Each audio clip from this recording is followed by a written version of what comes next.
From our home and native land, Toronto's newest pulp culture podcast, covering your favorite comics, collectibles, media, nerderific origin stories, and more.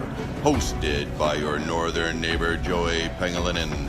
Here it is, nerdos and nerdettes, Comics Inc.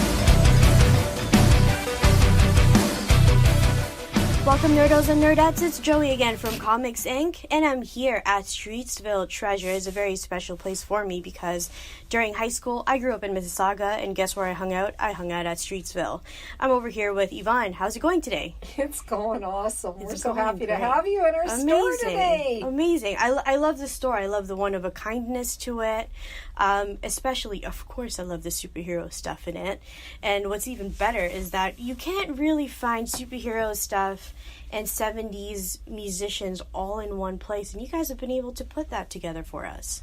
Well, what we've been able to do, and it was born out of our customers wanting Betty Boop. So she was really the one that launched us into pop culture. I haven't heard Betty Boop since I was a kid, really. I know, but she is iconic. I know, and yeah. She seems to have transitioned and stayed since the 30s. Mm-hmm. She was in comic books, she was in film, so she's very inspirational in terms of where she came from, where her roots were, and where she is now. And so now, are there still Betty Boop fans out there? Like, what's going on? Betty Boop fans. I have to tell you about this lady. She's from Alberta. She flies in from Alberta once a year. And she gets her Betty on. Right. So this time she bought a Betty Boop that's 4 feet high. Mm-hmm. And so about my height, basically. Yeah. And so we have a sandwich board on that. So she's redecorated her dining room into this iconic Betty Boop atmosphere. So you're transported back in time in that piece of pop culture, and so the sandwich board tells you what's on the menu for today. Oh man, that's amazing! So Betty Boop is in Alberta somewhere, hanging out with like a menu or something like that. She is. And she flies really cool. in every year. That's amazing. And so Streetsville Treasures, I've always seen you guys around. Right. When I get my Starbucks fix, when I get my comic book fix and my shawarma fix, I always see the store. Yes. So tell me about, Streetsville, why choose Streetsville? Well, it's interesting. Amy Pack, who is the owner of the store, 11 years ago, she knew that her children were growing, and we're talking about careers that you want to have after your children are gone or while they're growing. And so she looked around, and she was looking at rental spaces and decided maybe I'll do gifts, maybe I'll do home decor, jewelry, that kind of thing. And so she launched her first little store on 8 Main Street. Okay. And so it was about 400 square feet, and it was very small. And so what happened, based on customers wanting other things and other products, then Amy said, well, I need a bigger place. So here we are now. We went from 8 Main to 8 Thomas. And so that's what really got us to where we are now in terms of the location. It's a great location because it's also the go buses, so the big go station in Streetsville. Exactly. It's literally a walk away. Right. If you're a regular height person, it'll probably take you 37 steps. If you were me, probably 47 steps. So super, super, super convenient. And when there's a Bread and Honey Festival, which is the annual here in Streetsville, you guys are right around the action all the time. We are definitely in the action. And the thing is that Streetsville has its own particular vibe. It does, I love it.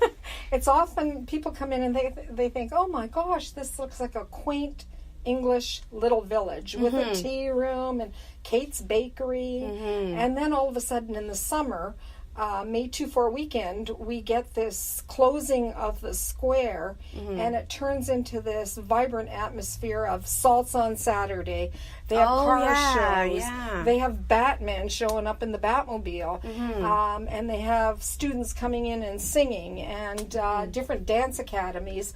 And so really what it does is it draws the community together at a particular in a particular place. And what it does is it then breaks down the barriers and allows us to really be a strong community together. No, I really like that because I remember when we moved to Mississauga, I went to St. Joe's, the high school over at Credit View, and it's quite a walk now that I think of it as a 30-year-old. But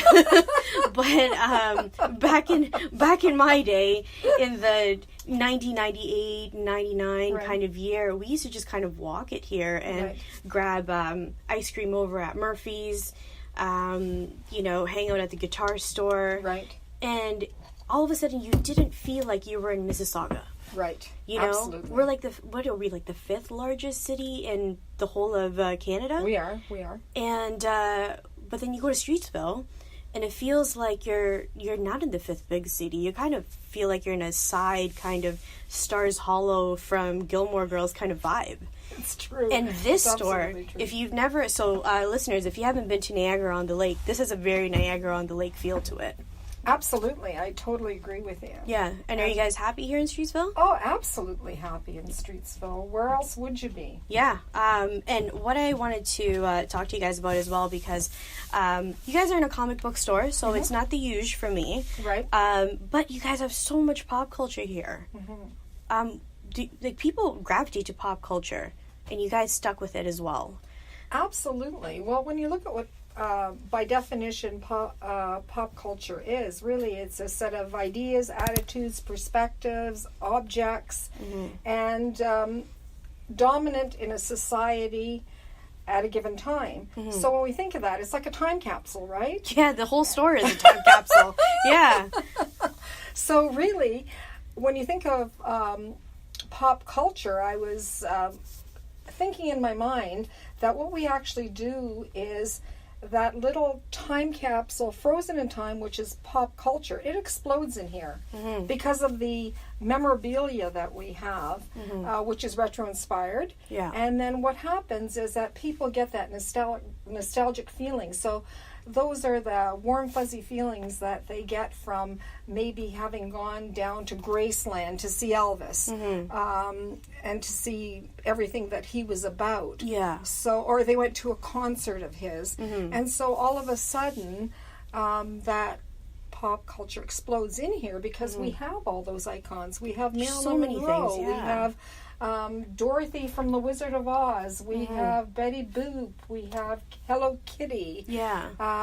So it just continues, and it's all driven by people's need for nostalgia. I think people do need that, though. Yes, we do. Because even then, of course, like, I never grew up in the 70s or anything like that, but I have such a big, huge musical family that I was able to appreciate anything from the Doors to the Beatles to, like, Cat Stevens and all that kind of stuff. And, of course, I hear these names around. I remember, for me, my first kind of, like, whoa, like, I wish I lived in that era was when I first saw the Ed Sullivan Show.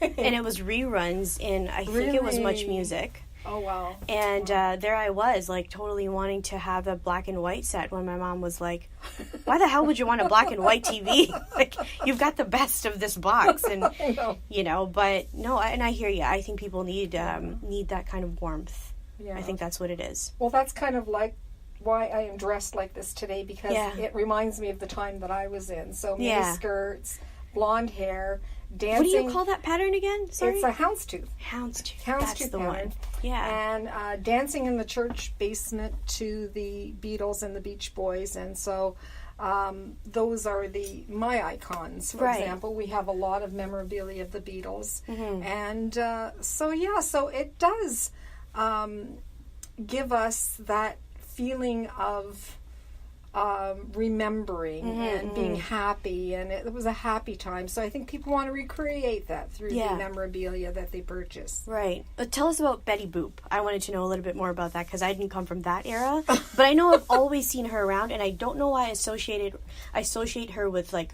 old Coke bottles. Like when it came and not in cans, in bottles. Okay. But I remember Betty Boop that way.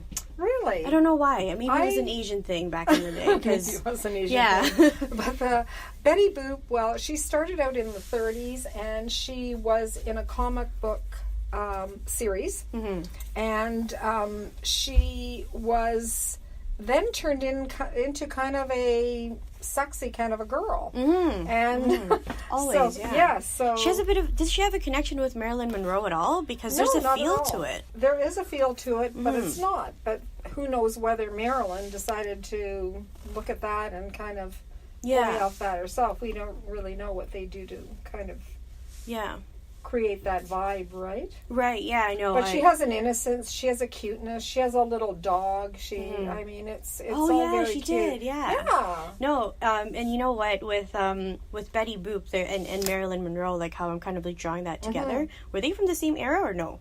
No, she was from the 50s. Marilyn Monroe was the 50s. Yeah. And then segueing to that, what other, like, I guess that's Elvis era? And you guys have Elvis memorabilia here, too. We do. We have people that just love having Elvis memorabilia. I have a guy that comes in and he's, like, totally decked out in Elvis. When he comes in down the to store? His toenails. No, all the time. Yeah. And his wife follows behind him and lets him go ahead. His little Priscilla. His own little Priscilla, yeah. And the Beatles, too. They're such a huge part of my life. And you guys have got some really cool Beatles stuff in here. We do. The Beatles are just eternal. They're really. Timeless, eternal. Favorite Beatles song? That's a hard one, because how can there are so many. Yeah. If you were to think back to the very early time of the Beatles as a kid, what do you remember most about them? About the Beatles? Yeah. Oh, just how we all went so crazy over them. Yeah. And that they were British, and that seemed like forever away. Forever away for that time, just I guess. A distance. Yeah. I mean, now for us, distance is nothing. But no. If you think of the time that I grew up in the 60s, to think of where they were, we were desperate to find some way of getting over to England. They were kind of, quote-unquote, exotic exactly. to us, right? But then they went through their own changes as well, and that was such an eye-opener for us, and it changed who we were, too, as a society, right? Yeah, I think so. So that's part of what icons do within the pop culture that we see. They evoke change. Yeah, and it's important. I think we need that, right? And it almost marks the time. It does mark the time, right? Absolutely. Yeah, I don't really think we have a version of the Beatles anymore now.